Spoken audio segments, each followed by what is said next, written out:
All right. Okay, Clara, just for your information, the camera for some reason is not working, so I'm just going to show you the full presentation mode the whole time. All right.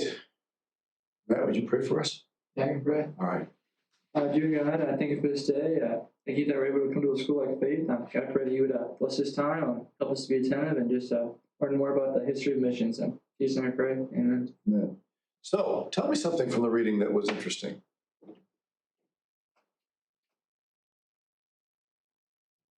That was interesting how they all wanted to die a martyr's death, but I mean, probably two of them I remember. Then they didn't end up doing so.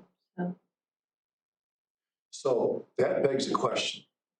Why do people desire to die a martyr's death? And you're right, it became kind of in vogue for a while, fashionable, if you will. Why? Anybody? I know some people thought it was like a great honor to be able to die for Christ, and they knew it would be a good witness. But I also wonder if maybe like pride was an issue there too, a little bit sometimes, depending on the person and the situation. And I think you're right. We have to be careful. We can't see the heart. But when someone does die a martyr's death, like who we studied that died a martyr's death already?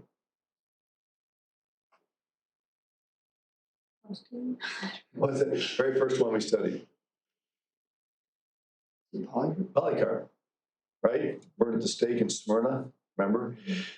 And because of the amazing testimony and the failure that really constituted for his opponents, some Christians would look at that and say, I'd like to be able to have that witness. And it may be an honest motive to some degree, but I also agree with you that the flesh can very easily creep in and say, it'd be nice to get on in history with that reputation. And so, in fact, sometimes when I hear somebody say, so what do you want to be remembered for when you die? I tend to think, that's the wrong question. Why should I want to be remembered at all? I really should want the Lord Jesus to be the one who's remembered. Now, obviously, people are going to remember us, But so I think that there is this tension between wanting to be a good testimony, wanting to know your life really counted for Christ, but at the same time, maybe wanting to have a little more upscale reputation, public, be admired by people. Wrestle with that. Okay, what else was I reading?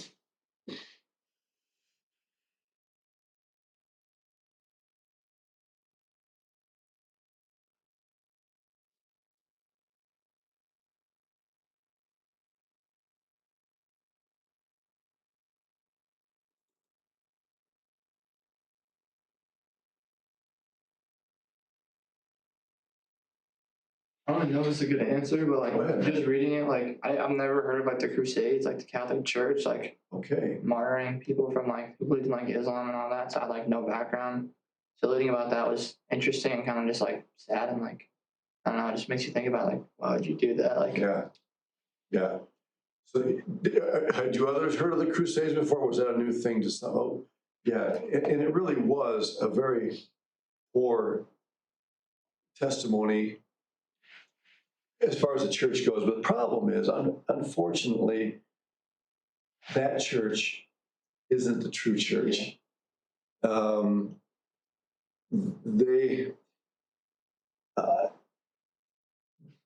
That church is viewing the spread of the gospel in a very different way than what Jesus presented to us. So, but the problem is you try to tell that to a Muslim today, for example, and they just, no, they're Christians. They were Christians, period.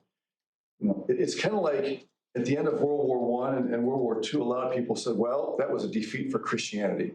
Because a lot of people in the East, India, China, they view, Europe and North America as Christian. So whatever happens to them is a product of Christianity. And so the Muslims kind of do that with regard to the Crusades. You can tell them all you want, that's not true Christianity, but they see Christianity as Christianity. We're all in. Anybody else? Something from the reading. This is a dumb question, but I've read a bunch of stuff about the Crusades and heard different things, but I never seem to get a very clear idea of what exactly is happening or the reason why? Could you explain? There are two, and I'm not an expert on the Crusades. I'll just give you a couple of basic things. One, it was a reaction to the Muslim advance, okay? But like so many things in history, it became much more than that.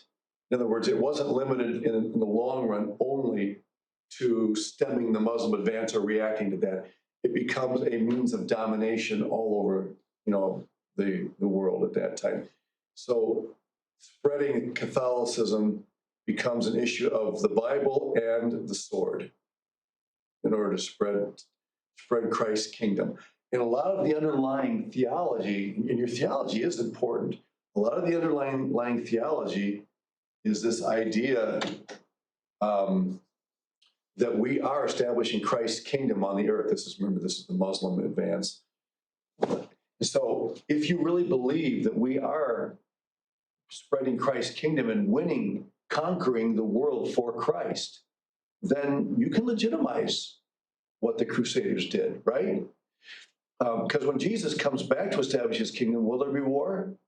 Well, yeah, he's coming on a horse. He's got a sword in his mouth. He's going to strike the nations. I mean, there will be bloodshed. There's going to be the war when Christ comes back.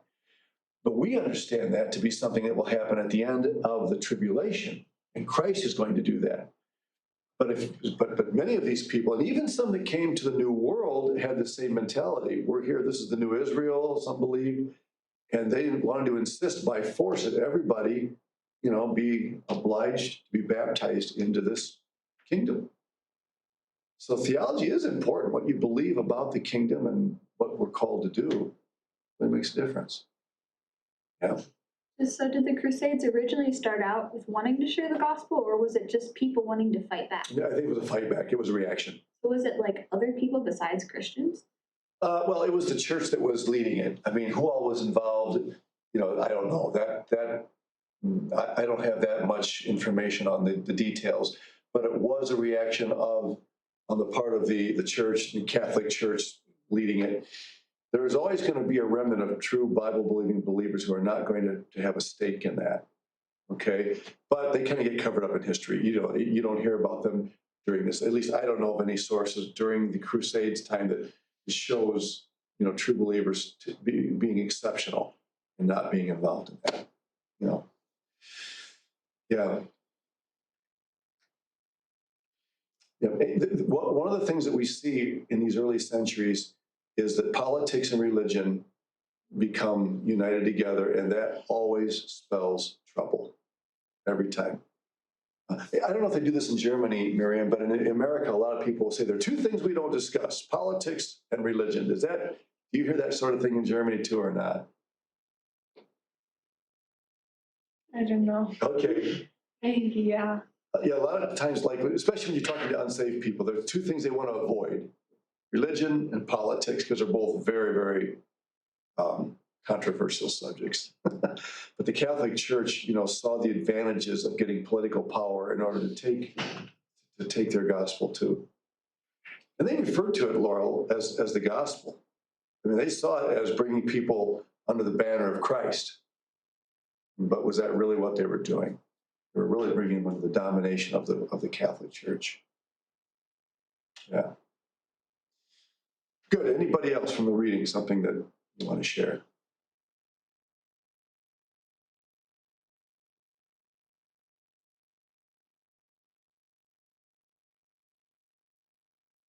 All right. I'm going to try to do this at the beginning of each class. I'm not going to grade you for it, but I do want you to come prepared to talk. And like I said, we may not always be on the same page in the notes as we are in the book. I'll do the best I can to. All right, we talked about Raymond Lull and, of course, the Islamic invasion, the early 600s, the Christian response. And again, you understand I'm using the word Christian in the broad sense of the word, not in the biblical Christian sense to identify who we are. Raymond Lull was born in 1232. Has anybody here ever done an extended genealogical study of your family line? My wife and I sat down last night and got on it's the Family Search one. It's actually Mormon. It's the one put out by the Mormon Church because they're so big on genealogies because of their doctrine, but their genealogical works are interesting. My wife and I started tracing back, and I got into my grandmother, my paternal grandmother's line, and believe it or not, and I don't know how much of it's accurate, we ended up going as far back as 192 BC. During the Greek Empire. We found a couple of kings in there. I thought, oh, come on, can that really be? So I look at this 1232 and I think that's a long time ago, but there are some genealogies that can be traced all the way back. You never know if you can trust those things or not. Okay, so what about Raymond Lull? Now, the reading for today did include him, correct? All right, so tell me something about his early life, his morality. What was he like when he was young?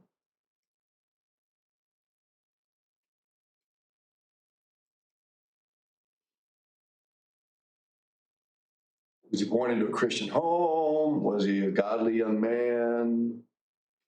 Wasn't he more focused on mysticism in his early years? Mm-hmm. Even when he became a Christian later on, he still was dabbling with mysticism. We're going to talk more about that. That's a good point. Right. Yeah, I mean, he had money. He came from a pretty wealthy family, and he lived a pretty immoral life, early on. And he finally, he had, and notice I put religious experiences in quotes here, because there is some question as to exactly, what happened to him when he first came to Christ. And he even testifies on page 57 of your book. She says, by his own testimony, he lived a life of utter immorality. I mean, he just had no other reason to live. But the very next paragraph says that he had some sort of a religious experience involving a vision. Okay. Okay. Let's try to paint a picture of the whole that part of the world, okay, at that time. Part of the problem that we face in these early centuries is that there is a ton of animism infesting all of this entire area. You all know what animism is, right? Somebody in a nutshell, what is animism?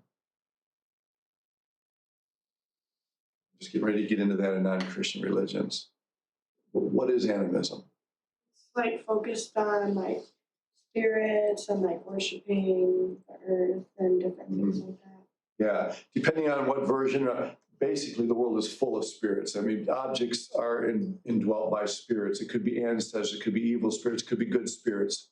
And in the sky, I mean, everything. But we understand the creation is something that God made, but we worship the God who made it. Animism says, no, it's almost like a pantheistic approach. Everything is God, and God is everything. It's not quite that, but there is spiritual presence in literally everything all over the place. And can you think of examples in the Bible of where servants of God in the New Testament where they encountered animism?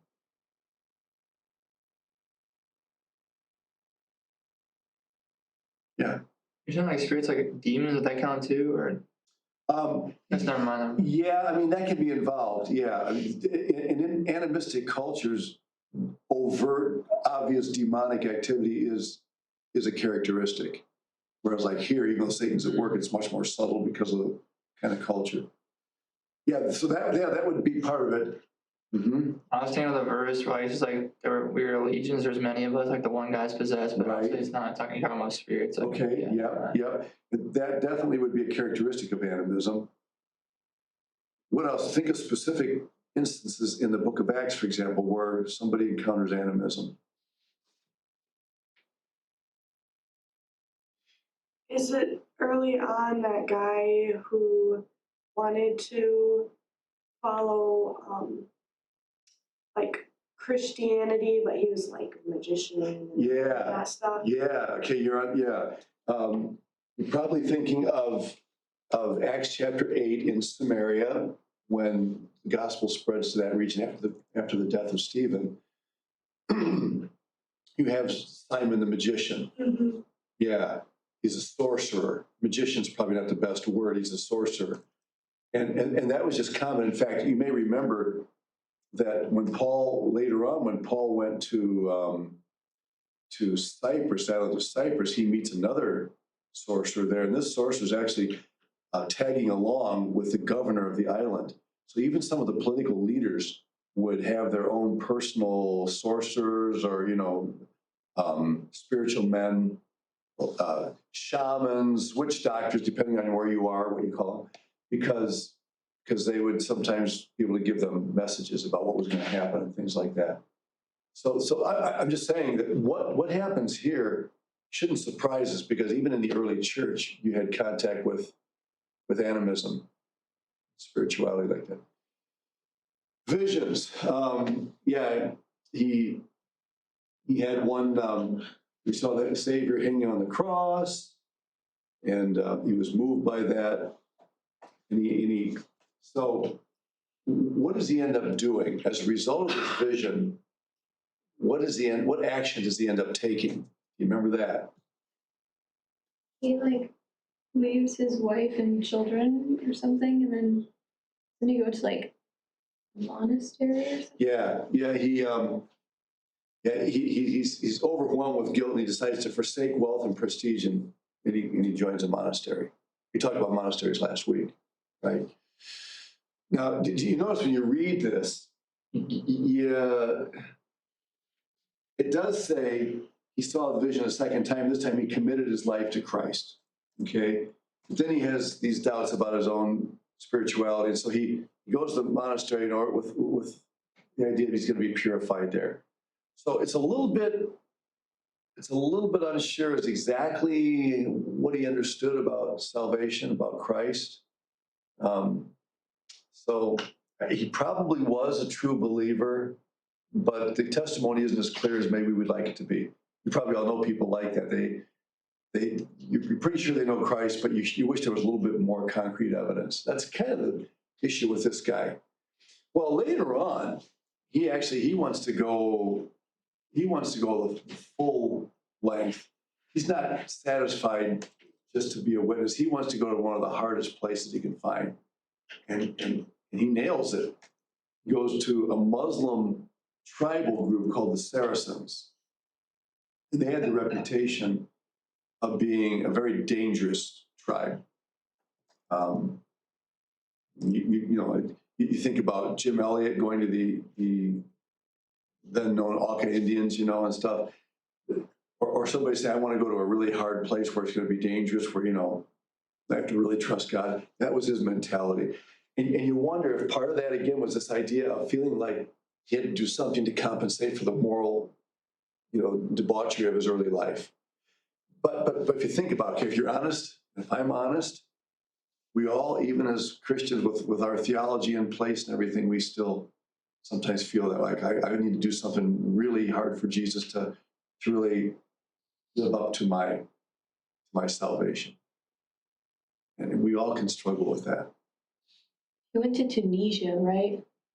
Yes, he did. If I could put a map up of that in just a moment. He did. Yes, and is there a reason you mentioned that specifically? Caleb went there. Yeah. I don't know if you all know that Caleb Newman went to Tunisia summer 22. I'll show that on a map in just a moment. Guy was brilliant. I mean, he studied languages, he wrote. Most people, when they think of Raymond Lull, they think of a guy who was an apologist. He really wanted to be a defender of, remember those elements of missions that we looked at the first day? The last one was reasoning. He was a thinker. He really was. And so he felt that he could go to this very, very dangerous tribal group, if he would reason with them, that he could convince them that Christianity was the way to go. Right? Well, here's where he makes a mistake, appealing for political support to do the Lord's work. Well, where do you go if you're going to do that? Who has the political power at this time? The Pope, Catholic Church. Right. So, kind of like Boniface. Remember Boniface? He failed so many times, and eventually he appealed to the Pope for help and he got help. Same thing here. But when you do that, you basically come under the umbrella of the Pope and you do whatever he wants you to do. So again, he does have hesitations at the beginning. And there are other visions that appear. A lot of these early believers kind of almost had the impression that you needed a tangible expression of God's direction. So a dream or a vision or a voice. But again, let's be really careful. Do you find any of that in the book of Acts in the early church? God using a dream or a vision to lead somebody? Give me an example. Peter. Peter had a vision on the housetop of Simon the tanner in Caesarea, or down in Joppa, rather. God says, go to Caesarea. Any others? On the road to Damascus with Saul. Yeah.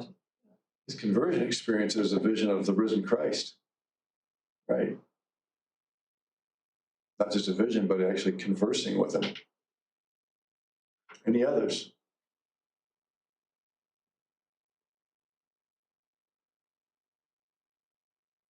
Did God only appear to people in visions who are true believers? Go back to your example, Peter on the housetop of Simon the tanner. Who else in that same context had a vision? In that same story. Isn't it like a Roman centurion or something? Cornelius. So Peter's down in Joppa, the south. Cornelius is not a Christian at that time. The angel of the Lord appears to him. He's a good practicing Jew. He's giving alms and he's making prayers and all that. But he doesn't get saved until after Peter comes to his house. And yet God appears to him in a vision. So to say that this God never works this way, would be wrong. But I'm going to give you my opinion here, okay? I understand the visions and the dreams as something that really is linked more to the opening years of church history. Because the church is born at Pentecost, and there's a transitional period from one dispensation to another. So just because that happened in the Acts doesn't make it normative for the entirety of church history. Now, can God use a dream or a vision to direct somebody today? He can use anything he wants to. I'm not going to try and put God in a box. But that kind of thing was really a lot of people, even today, if you go to some movements in evangelicalism, they're looking for that. They want a voice, they want a dream, they want a revelation of some sort in order to be sure that they're following God. All right. Well, poor old Raymond Lull had a temper. Well, does that disqualify him for ministry? Depends on what he does with it, right? We all have our issues, how we deal with them. Here's the problem, though. He wanted to approach the Saracens with a conversational, very non-threatening sort of dialogue that would, because he felt that if he could just reason with them and show them Christ, they would accept the gospel. But when they didn't, or at least most of them didn't, he quickly lost his cool, and he started arguing with them. And he got himself in trouble for that. He became known as a hothead. So because of his temper, he actually ended up doing just the opposite of what he knew what he intended to do up here, which is a good reminder to all of us, because it's very easy for us to know what's right to do, but sometimes things in our old flesh get in the way. So today, if you talk about Raymond Lull and you talk about his apologetic ministry, he's really remembered more for an argumentative approach than he is to a conversational approach because of his temper. So it's a good thing to keep in mind. Yes, he's martyred. Did he want to be? Sharon, you mentioned people that wanted to be martyred. Was this one of the guys that you had in mind? Yeah, he let's see where she says that. If you, let me see if I can find that statement. That is part of why he wanted to go to the Muslims there. Yeah, maybe it's earlier on. I just see if I can find that. Um,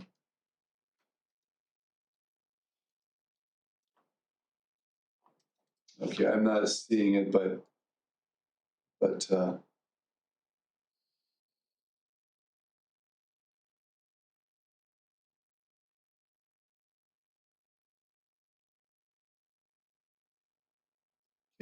okay.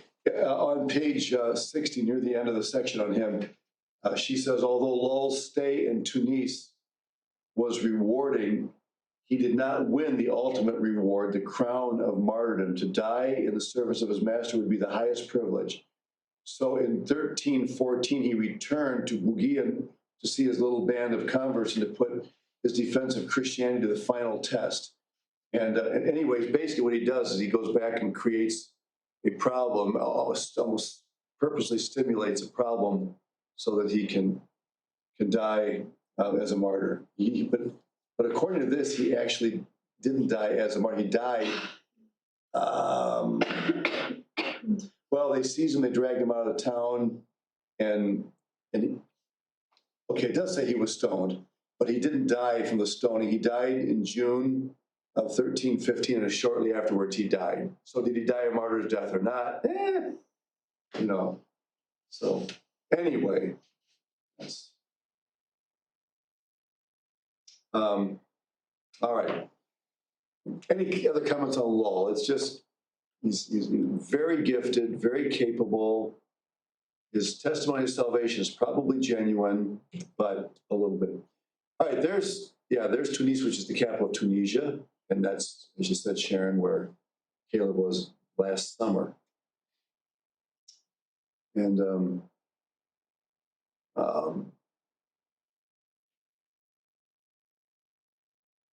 all right, North Africa. Mr. Owensboro. Yes. One thing I noticed about Raymond Lull is that when he got serious about his faith, seems like a lot of missionaries, they just go and they don't think about their family. But he said he gave away all of his money except for that which he could provide for his wife and his kids. Mm-hmm. I thought that was important. You thought that was what? I thought that was important. That he Yes. still cared enough to support his family and his wife and didn't just give away all their money and make them all live in poverty, I guess. Yeah. You know, you and I are living at a time period, you know, in church history where a lot has been preached and written about the importance of family in ministry. And that's good. I mean, if you join a mission agency, one of the things you're going to talk about there is the importance of having time for your family. You'll hear, you know, your family's your first mission field or your first flock, you know, and it's very important. We are really privileged to have that kind of orientation. A lot of the missionaries that we're going to study came from an era where that really wasn't emphasized. Not that nobody believed it, but there was more of this idea that God called the man as a missionary and his wife would go along and the children and it was almost expected by some that there wouldn't be a lot of time for the family because the man is devoting himself to God's call. And that is unfortunate. It really is. It's almost this idea that you have to choose between your family and the Lord's work. And I just don't see the scriptures saying it. And they would quote verses like, if any man doesn't forsake his own wife and his own children, he can't be my disciple. Okay? So tell me, what do you see Jesus saying when he says that? Since you brought that up, let's just take that rabbit trail.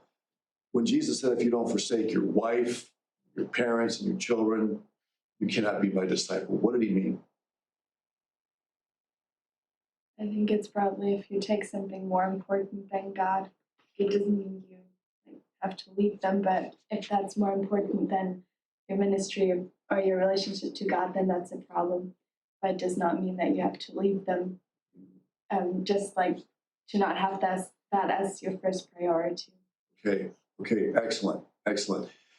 I really think Jesus is talking about people whose families are trying to keep them. Because one of the biggest problems that the Jews faced in their church was their community. Remember that even in the days of the Roman Empire, they were living in in neighborhoods were basically Jewish. In fact, the whole idea of ghettos, kind of goes all the way back to the Roman Empire. So there was a lot of family pressure to conform to the Jewish community, the rabbi or the priest or whatever. And I think that's what Jesus is really targeting. He's not talking about people whose families are serving together, and leaving them out. Yeah, that's a good point. Yeah. So do you think it'd be wrong if someone knew that their family wasn't born again, but they still went off onto the mission field, or You mean like a man who's married but his wife's not a Christian, or? just in general, like even like a single person, if they knew that like their parents or their siblings or whatever wasn't saved, but they still felt the call to missions or whatever, would it be wrong for them to go do that when they know that they have direct family who's not saved? Okay, yeah, I think that's a different scenario. I really do. I think in a case like that, if they sense the call of God, they have to give heed to that. That's very different than me being a husband and a head of a home and then neglecting my family for the work of the Lord. In a case where someone is single, for example, even if the whole family says, don't do that, if they're convinced that God does, we have to understand that sometimes the unbelieving community is not going to understand what we're doing. Right, but even, I mean, they probably won't understand if they're not born again, but would it be wrong for that person knowing that their family's not saved, and even if their family supported them or whatever, like, still to just take off when they know that their family isn't saved? Okay, so what would be the reason for them not going? I don't know, to minister to their family, I guess. Okay, so to try to be a testimony, try to evangelize their own family, but they take off and leave their family, is that what you're saying? Yeah. That's a really good question, and it's not one that I can give you a textbook answer for.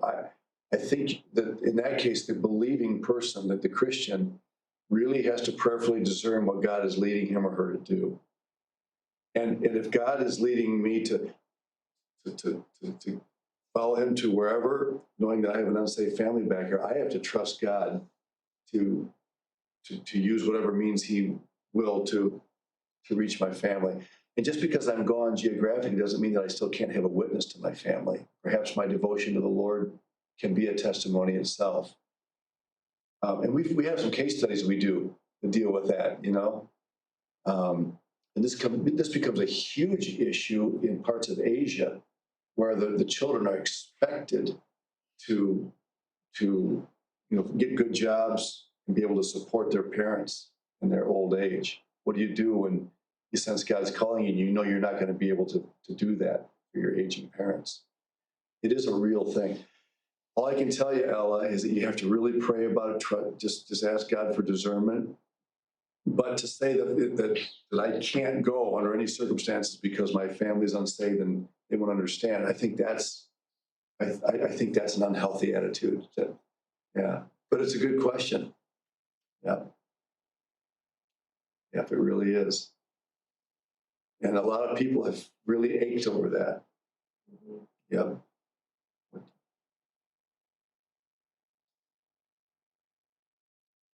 Good. So I want to give you just a little bit of history here regarding the situation politically and religiously at this time. Remember, he was born in 1232, but there's another group that's going to come out of the Catholic Church called the Jesuits, okay?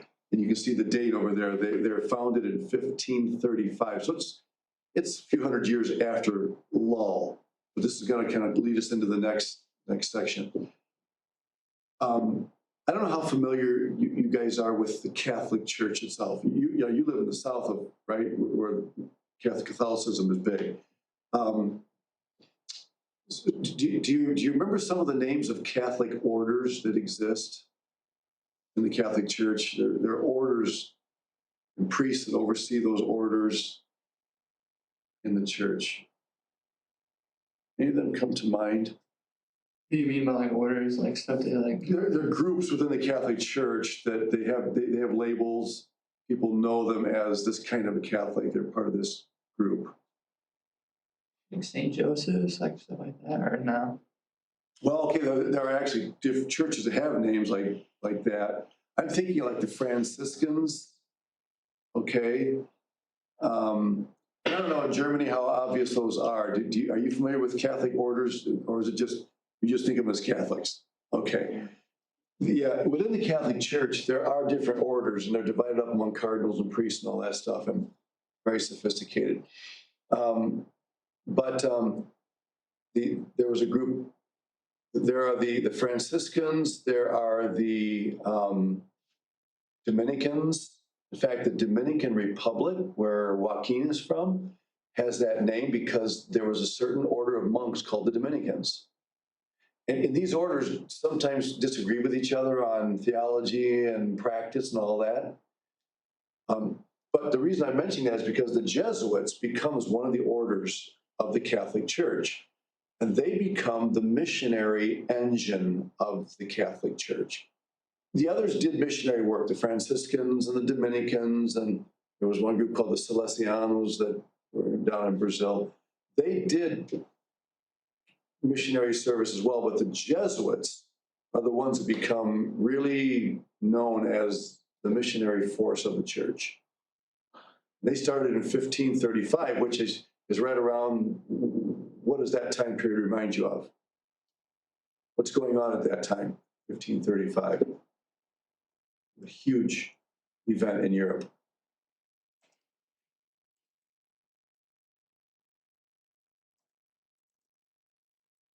Almighty fortresses of the Reformation. Yeah, Reformation officially started in 1517. See, now remember that when the Reformation started, it was a reaction within the Catholic Church, right? The reason it's called the Reformation is because these believers like Martin Luther and others were trying to reform it from within. They thought they could transform, reform, change the church. It didn't work. So people ended up leaving, okay, the Catholic Church eventually when they saw that they couldn't remain inside. The Catholic Church responded to the Reformation with a counter-Reformation, okay? And the Jesuits really become the force to lead that counter-Reformation, to try to spread their doctrine to the world. Okay, so I'm just trying to give you some context here. Now, back in 1494, when did Columbus sail? What's the famous year for Columbus? My mom used to sing this little song, 1492, Columbus sailed the ocean blue. 1492. So right at the time of Columbus, this treaty took place. And the treaty, okay, the two countries that are really instrumental, really powerful right now in all of this are Spain and Portugal, neighbors, right? Really small countries, but very powerful. Spain ends up sending missionaries, and Columbus is involved in this and others, and they end up settling the New World, okay? And their biggest impact, of course, is in Latin America. And so you have the Aztec Empire that kind of existed at that time, the Incas. Anybody been to Peru? We were in Peru a few years ago. We went to Machu Picchu, saw the leftovers of that empire there. Anyway, so they were big in settling this. Spain did more of that and the Jesuits are a huge part of this movement in the long run, okay? Portugal, on the other hand, they did get into Latin America. In fact, the whole country of Brazil basically was given to them. It's kind of strange how it happens because Brazil is huge and the other countries relatively small by comparison. And they got kind of divided up into different groups. They're all Catholic, but different countries, whereas Brazil remains one big, huge independent nation. And but they're all Catholic, whether from Portugal or whether from Spain. Okay. But notice the Portuguese also went farther to the east, right? And they settled a lot of areas here, and one that we're going to focus on is right here on the west coast of India. So I'm just trying to, a little bit of historical background, what's going on here with the church, okay? And again, this is all Catholicism, but what I want you to remember from all this is the Jesuits are what become the missionary force. Others did missionary work as well, but they're the largest, most powerful of all of them. There's a ton of history there to study and fascinating. Move on back to this. All right. I'm only going to introduce him. In fact, we're not going to get into Francis Xavier today, but let me just say to connect here. When you think of the Jesuits, okay, the first name that should come to your mind is Francis Xavier. He is, the most famous of all the Jesuits, and yet, as we'll see next week, he actually came under he was actually very interested in becoming a Protestant evangelical Christian. But he became friends with a certain individual who ended up drawing him toward the Catholic Church, and he becomes the most famous of all Catholic missionaries, famous Jesuit missionary. But we'll wait for next time. All right. Now, don't forget Friday. Make sure you read that and come with at least 3 comments to make, and we'll discuss the reading in the other book. Are we doing a quiz on Friday? Yes, there's a quiz. Just go, the quiz is over the notes. Yep, the quiz will be, the quiz will be over the notes up to Francis Xavier. Yeah, Matt? I was gonna ask Anthony. Okay. Thank you, guys. Thank you.